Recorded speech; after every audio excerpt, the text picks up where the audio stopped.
দেখা শুনে করবা বিয়া ছোট খাট কালো মাইয়া তার উপরে ছেলেরা তো নজর দিবে না কালো বউ থাকলে ঘরে চিন্তা থাকবে না কালো বউ থাকলে ঘরে চিন্তা থাকবে না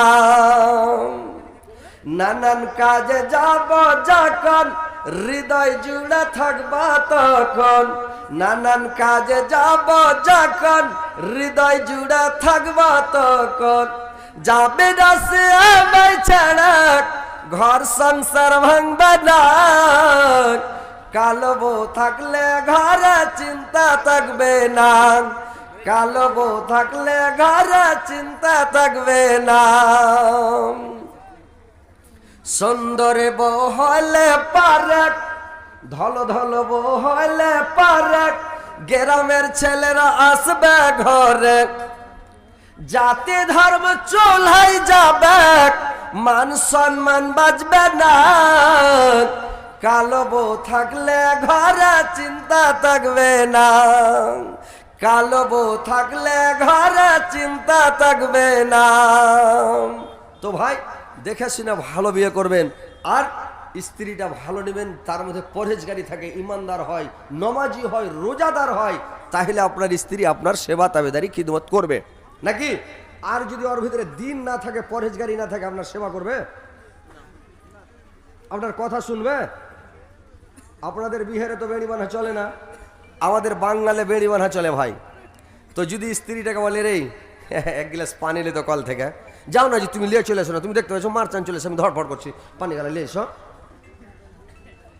আবার ওকে পানি আনতে বেঠাবে দুটা ভাত খেতে ধরে দেখো তো সব থালি টালি ধোয়া আছে পানি আনা আছে তুমি দুটা খুলে খেতে পারবে না জি দেখছো যে হাতে বেঁড়িয়ে আছে ওর দুটা খুলে খেয়ে নাও আর দুটা খুলে খেয়ে তো এই সব মেয়ে যদি মূর্খ মেয়েকে বিয়ে করেন আমরা বলি মূর্খ বাঙালির লোক আর আপনারা বিহারের লোক বলেন মুরুগ নাকি তো মুরুগ বলছেন তো এরকম মানে এই সব মেয়েকে বিয়ে করলে অশান্তি হবে তো ভাই ভালো মহিলাকে বিয়ে করেন এবার শোনেন যে আমি আয়াত পরিবেশন করেছি হাজরাতে আইয়ুব আলাইহিস সালামের ঘটনা একটু বলবো আপনাদেরকে বিবি রহিমা সম্পর্কে যে বিবি রহিমা কেমন গুণবতী ছিলেন কেমন চরিত্রবান ছিলেন কেমন ভালো মহিলা ছিলেন আর স্বামীর সেবা কেমন করে করেছেন আর এখনকার স্ত্রী কেমন করে সেবা করছে শুনলেই বুঝতে পারবেন তাহলে শুনেন তাহলে বুঝতে পারবেন যে কেমন যে হাজরাতে আইয়ুব আলাইহিস সালামকে যখন আল্লাহ পাক বেমারি দিলেন বেমারি হয়ে গেল কোনো মানে শরীরের মধ্যে এমন কোনো জায়গা বাকি নেই যে জায়গাখানে আর ঘা নাই ক্ষত নাই মানে একদম ক্ষত বিক্ষত মানে ঘায়ে ঘা সারা শরীরে বেমারিতে বেমারি পোকায় পোকা আর কাটে খায় কত কষ্ট গ্রামের লোক সহ্য করতে না পেরে তাকে মানে এক জায়গাতে যেখানে আবর্জনা ফেলে ঝাঁটন ফেলে টাউনের লোক কুড়া ফেলে আসে ওই জায়গায় ফেলে রেখে দিলেন কোনো লোক তার কাছে যায় না তার সব শেষ হয়ে গেল হযরত আইয়ুব আলাইহিস সালামের সমস্ত স্ত্রীরা ছেড়ে ছেড়ে চলে গেল আইয়ুব আলাইহিস সালামের কাছে কেউ থাকলো না সবাই ছেড়ে চলে গেল কোন মানে বংশের লোক কাছে কাছে না গ্রামের লোক কাছে কাছে না পাড়া প্রতিবেশীর লোক কাছে যায় না তার স্ত্রীরা তার বিবিরা তাকে ছেড়ে চলে গেল কিন্তু তার বড় স্ত্রী একমাত্র বিবি রহিমা কিন্তু এই আইয়ুব আলাইহিস সালামকে ছেড়ে যায় না তার স্বামীর কাছে থাকে আর স্বামীর কাছে স্বামীর সেবা তাবেদারি করে খিদমত করে দুনিয়ার লোককে গন্ধ লাগে তারা দুর্গন্ধ অনুভব করে কিন্তু বিবি রহিমা কোনো গন্ধ পায় না আর গন্ধকে গন্ধ মনে করে না স্বামীর সেবা করে যায় স্বামীর খিদমত করে যায় এবার একদিন হযরত আইয়ুব আলাইহিস সালাম তার বিবিকে ডাক দিয়া বলল রে বিবি সবাই তোমাকে ছেড়ে চলে গেল রে যদি তোমার মনে হয় তুমিও আমাকে ছেড়ে চলে যেতে পারো ওর মনটা বুঝা দেখছে কেমন স্ত্রী দেখে বিবি রহিমা বলল স্বামী গো আমি হচ্ছি আপনার স্ত্রী, আপনার অর্ধাঙ্গিনী, আমি হচ্ছি আপনার বিবি, আমি আপনাকে ছাড়া কোথাও যাব না। স্ত্রী জাতিকে আল্লাহ পাক আমাদেরকে তৈরি করেছেন পুরুষ জাতির সেবা করার জন্য, খিদমত করার জন্য, দাবিদারি করার জন্য। আল্লাহ আমাদের আপনার সঙ্গে জোড়া মিলিয়েছে। দুঃখের সাথীও আমি, সুখের সাথীও আমি। যখন আপনি ভালো ছিলেন, সুস্থ ছিলেন, আপনার সুখের বন্ধু ছিলাম আমি। আজকে আপনি অসুস্থ হয়ে গেছেন, আপনাকে ছেড়ে আমি কেমন করে যাব বলেন তো? আপনাকে ছেড়ে আমি যাব না, আপনার সাথে আমি থাকব। এখনকার স্ত্রী খালি একজনের বিছানায় পড়ে দেখেন, খালি 2-4-8 দিন পড়ে থাকেন, আর শরীরে যখন শুকিয়ে যাবে, কঙ্কল হয়ে যাবে, ওর স্ত্রীটা যদি সামনেও না বলে, ঝ্যানম্যান করবে, দাঁত ঝাড়া দিবে, কিন্তু অন্য মেয়ে ছেলের সামনে গল্প করবে, আরে বাবু একে বিহা করে জীবনে সুখ পেল না, একে বিহা করে শান্তি পেল না। আরে 2-4-8 দিন বিছানায় পড়েছে, তার আগে তো মাফিনা বলছিল নাকি? কিন্তু এখন নরম হয়ে গেছে, আল্লাহ ব্যারাম দিয়েছে, 10টা দিন বিছানে পড়েছে, তো বলছে একে বিহা করে সুখ শান্তি পেল না, জায়েত মেরে দিবে, দরকার হলে উড়ে যাবে, বাপের বাড়ি চলে যাবে, তোমাকে তোমার বাড়িতে থেকে লাভ হবে না। ডাক্তার যদি বলে এখানে ভালো হবে না, একে সুগার হয়ে গেছে, ডায়াবেটিস, কি বলছে তোর গোষ্ঠীকে বেশি উড়ে আলো। এখনকার স্ত্রী পালিয়ে যাবে কিনা ভাই? উড়ে যাবে। কিন্তু দেখেন বিবি রহিমা কত গুণবতী, কত জ্ঞানের মেয়ে, স্বামীকে ছেড়ে এক পা হিলল না, স্বামীর সেবা করার জন্য থেকে গেল। এবারে তার সেবা করতে লাগলো। গ্রামের লোকেরা এসে, এলাকার লোকেরা এসে মানে তাকে ধমক দেয়, খেগড় মারে। বিবি রহিমাকে বলে, রহিমা তোমার স্বামীকে নিয়ে তুমি এলাকা ছেড়ে দাও, গ্রাম ছেড়ে দাও, অন্য কোনো জায়গা চলে যাও, আমরা তার দুর্গন্ধ থাকতে পারি না। যদি তুমি গ্রাম ছেড়ে না যাও, তোমার চোখের সামনে তোমার স্বামীর পিছনে কুকুর হুলিয়ে দিব, তোমার স্বামীকে কুকুরের খোরাক বানিয়ে খিলাব, না তো তোমার স্বামীকে নিয়ে তুমি চলে যাও। বিবি রহিমাকে বললাম, এবার আইয়ুব আলাইহিস সালামকে বলছে তুমি চলে যাও গ্রাম ছেড়ে তোমার স্ত্রীকে সঙ্গে নিয়ে, আর না তো তোমার চোখের সামনে তোমার চোখের সামনে তোমার বিবিকে, বিবি রহিমাকে আমরা অপমান করবো, বেজ্জতি করব। আইয়ুব আলাইহিস সালাম বললেন, রহিমা যদি আমার চোখের সামনে তোমাকে অপমান করে, বেজ্জত করে, আমি সহ্য করতে পারবো না, আমার সহ্য হবে না রহিমা, চলো আমরা গ্রাম ছেড়ে চলে যাই। এবার রহিমা কি করলো, স্বামীকে পুটলি বেড়া ঘাড়া করে নিল, আর নিয়ে গ্রাম ছেড়ে চলে গেল। যে গ্রামে যায় গ্রামের লোকের আশ্রয় দেয় না, এই গ্রামে যায় ওই গ্রামে যায়, কোন গ্রামের লোক তাকে আশ্রয় দেয় না, কোন গ্রামে ঢুকতে দেয় না। এমন হয়ে গেল, সুবহানাল্লাহ, কোথায় যাবেন?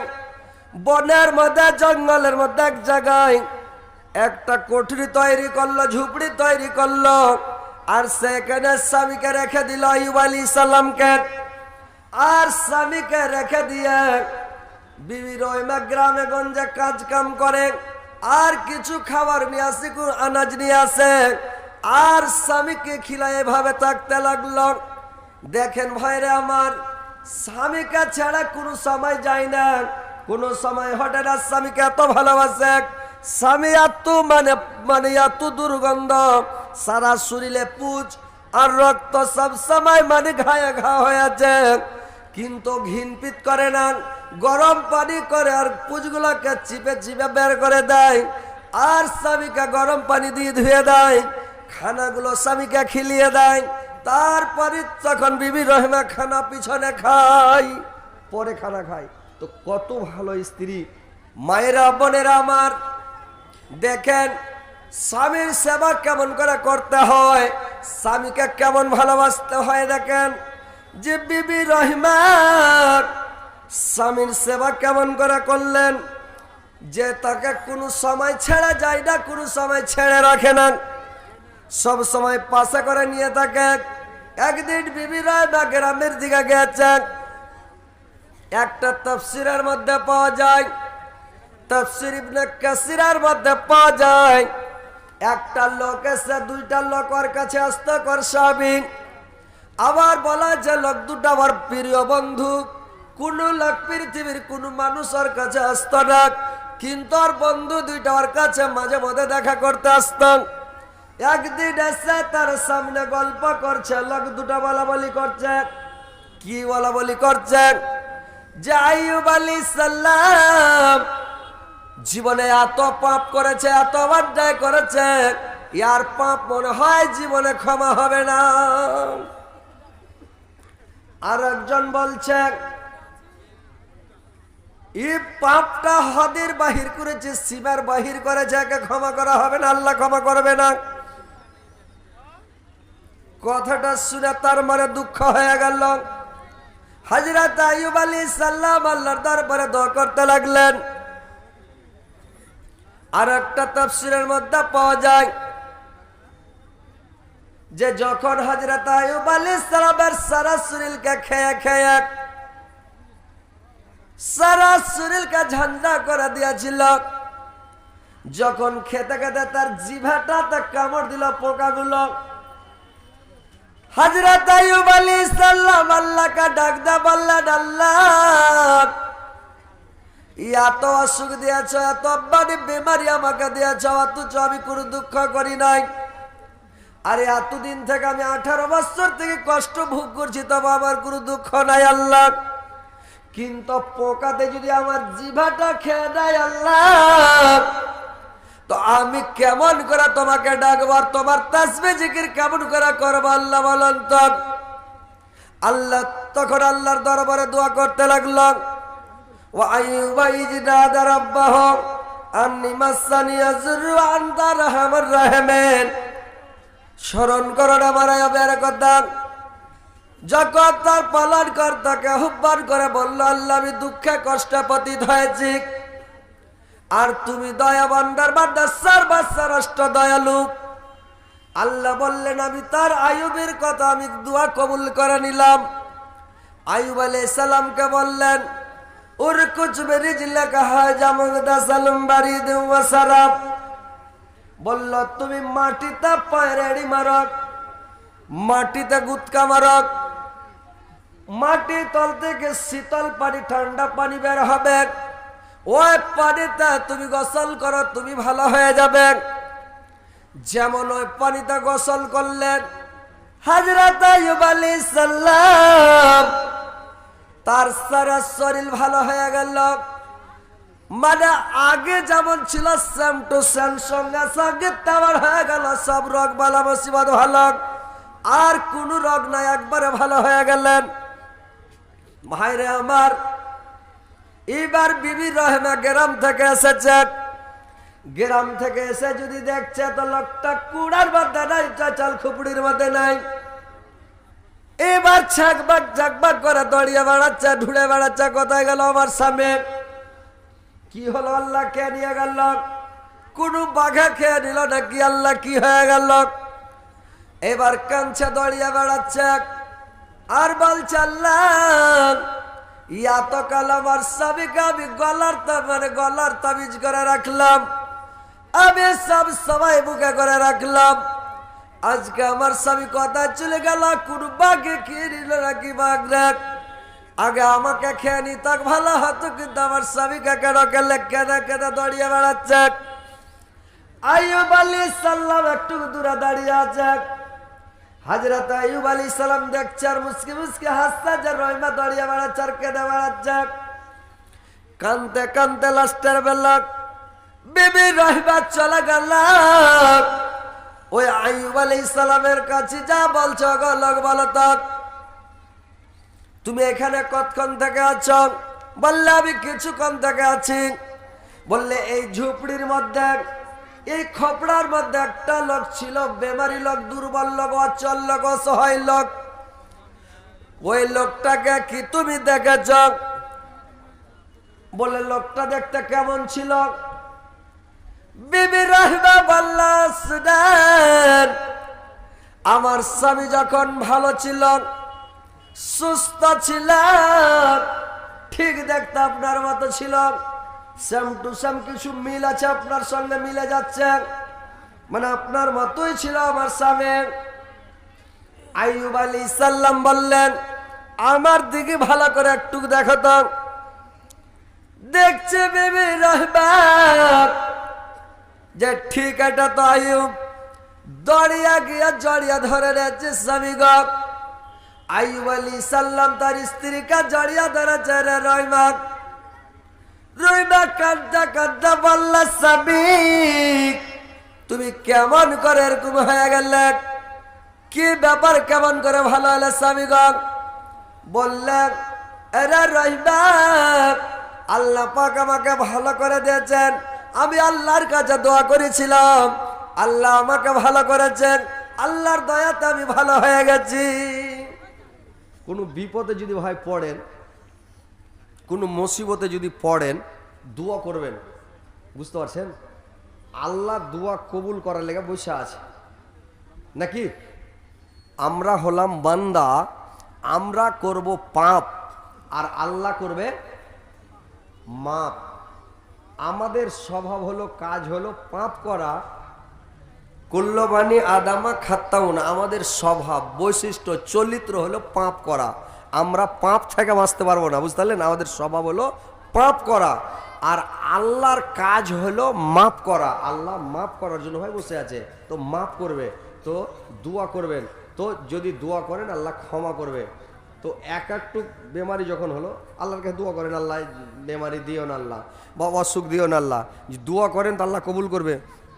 আর দোয়া না করছেন, পড়ে আছেন, ডাক্তার দেখেছেন, কই যাবো ভালো লাগছে, হোক না ভালো, হরম মেদ নাই এর মুখের মাই ঠাই, তো মনে হয় আমি বাঁচব না। তখন ওর স্ত্রীটা পাঞ্জরে মুখ লাড়ছে, গাল লাড়ছে, হাত লাড়ছে, ঠোঁট লাড়ছে, আর কইছে, হাজি তুমি যদি মরে যাও আমি কি করে খাবো জি, মুখের বাপ। ওই একজনের বেটা মরে যায়, তো বেটার লেগে কাঞ্চা, হারে বেটা তুই যদি মরে যাস আমি কি করে খাবো? তো মাকে তুই ক্ষীর রেনে খাইস। ওর মা কইছে খাবা, তো বুঝতে পারেনি, তখন ছাকবা করে দেখছে, ওনাকে আফসুস করে কাঞ্চা, হারে বেটা তুই মরে গেলে আমি কি করে খাবো? তোকে সান্ত্বনা দিতে হতো মাকে, দেখ যদি মরে যায় তোকে আল্লাহ খিলাইবে, বা আরও তো ভাই বোন আছে, তুই হার লেগে দোয়া করিস মা, যাতে আমি ভালো হয়ে যাই, বা আল্লাহকে ভালো করুক, দোয়া কর। আর যদি মরি যায় মা, তা আর ভাই বোন আছে, ওরা গেলে সাবুর করবে, ওরা গেলে থাকবে, ওরাই খিলেবে নাকি?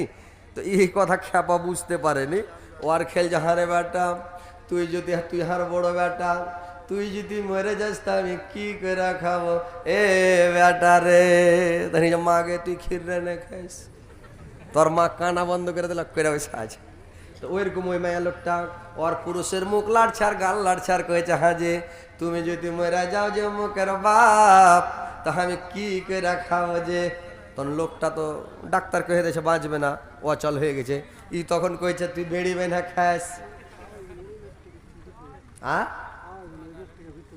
এটাকে, এটা এটা তোমার ওই লেগে, এটা সাংঘাতিক ব্যাপার যে কহিলি হয়।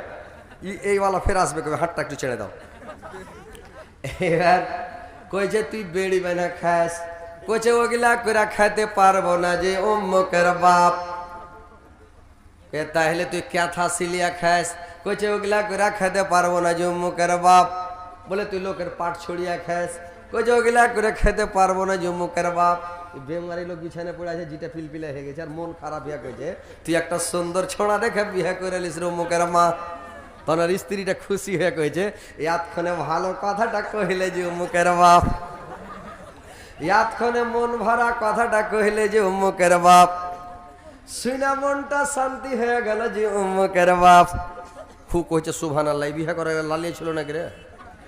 আমি এখানে মরিনি, তাতেও মানে খুশি। তো ওইরকম তো কথা হচ্ছে ভাই, যে মানে স্ত্রী রহিমার মতন স্ত্রী হতে হবে। মা বোনেরা তোমরা যারা আছো, স্বামীকে দেখো বিবি রহিমার মতন, আর আপনারাকে দেখতে হবে একেবারে ভালোবাসতে হবে, ভালোবাসা দিতে হবে। এবার দেখেন ভাই মায়েরা আমার, স্বামীকে কেমন ভালোবাসতে হবে, কেমন করে স্বামীর সেবা করতে হবে, তাবেদারি করতে হবে। একদিন আল্লাহর নবীর বিবি, আল্লাহর নবী জানাবে মুহাম্মদ রাসূলুল্লাহ সাল্লাল্লাহু আলাইহি সাল্লাম তার স্ত্রীদেরকে কত ভালোবাসতেন ভাই, আর তার স্ত্রীরা আল্লাহর নবীকে কত ভালোবাসতেন। আল্লাহর নবী যখন দেখতেন তার বিবিরা, আল্লাহর নবীর স্ত্রীরা যখন ভাত রান্না করতে লাগতেন, আল্লাহর নবী যা করতেন কি জাল ঠেলতে লাগতেন। আল্লাহর নবীর বিবিরা যখন জাল ঠেলতেন, আমার হুজুর যা করতেন কি তরকারি কাটতে লাগতেন। দেখতেন কোন স্ত্রী কোনদিন আল্লাহর নবীর বিবিরা তরকারি কাটছেন, আল্লাহর নবী তখন লকড়ি এনে দিতেন। দেখছে কোন স্ত্রী লকড়ি এনে দিলেন, কোনদিন আল্লাহর নবী পানি এনে দিয়ে দিতেন।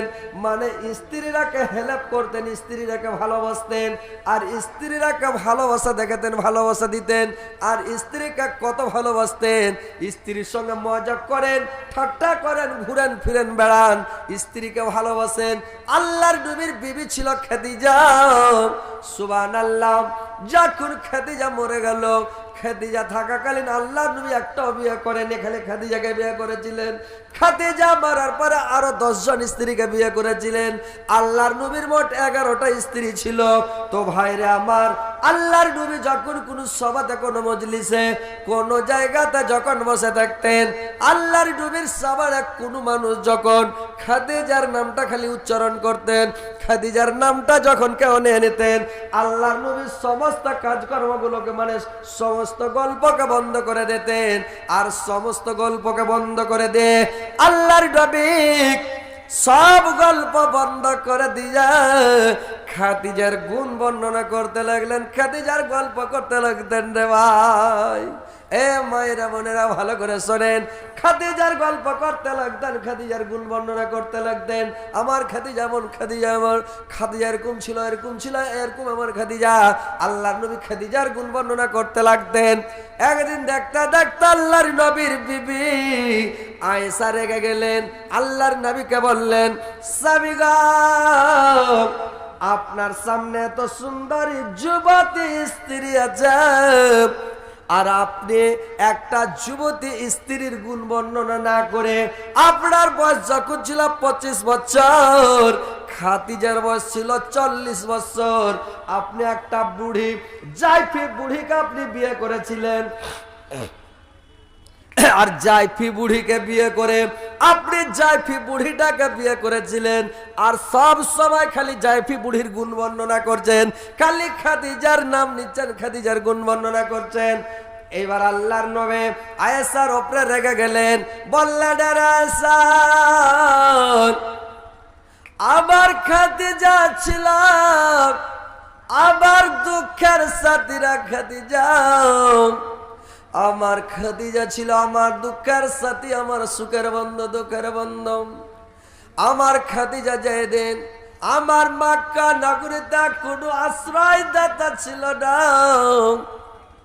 সারা সৌদিয়ার মাটিতে আমার আশ্রয়দাতা কেউ ছিল না, সেই দিন একমাত্র আমার আশ্রয়দাতা ছিল আমার খাদিজা।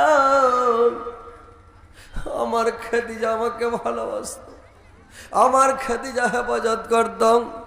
আমার খাদিজার ভাইয়া কোনো গ্রামের লোক, কোন এলাকার লোক আমার উপরে হাত উঠাতে পারে নাই, কোন লোক সাহস পায় না খাদিজার ভয়ে যে আমার উপরে অন্যায় অত্যাচার করবে, জুলুম করবে। আমার খাদিজা এত ভালো ছিল রে সাহেব, আল্লাহ পাক আমাকে খাদিজা বোধে 10 জন স্ত্রী আল্লাহ পাক আমাকে দান করেছেন, কিন্তু আমার খাদিজার মতো স্ত্রী এখন পর্যন্ত আল্লাহ পাক আমাকে একটাও দেয়নি, খাদিজার মতো একটাও নাই। তার মনে রেখে আয়েশা, আল্লাহ পাক আমাকে এত সুন্দর খাদিজাকে দান করেছিলেন। আমি যখন দিনের দাওয়াত দিতে যেতাম, আমি যখন তাবলীগ করতে যেতাম, তাবলীগ করে দিনের দাওয়াত দেন, যখন আমি রাত্রিবেলা বাড়ি ফিরতাম, রাত 2টার সময়, 3টার সময়, 2:30টার সময়, রাত 12টার সময়, বাড়িতে আসার সময় আমি খালি গেটের কাছে যেতাম আর একটা ঠোকা মারতাম, মানে খাদিজা যেমন ঠোকা মারতাম সঙ্গে সঙ্গে গেটটা খুলে দিত রে ভাই। খাদিজা গেট খোলা দিত, আরে আয়েশান আমি যেমন ঘরের মধ্যে প্রবেশ করতাম চট করে খাদিজা হড়স করে গেট লাগে খিল ঠুকা দিত, হুড়কা লাগিয়ে দিত, দরজাকে বন্ধ করে দিত রে আয়েশা।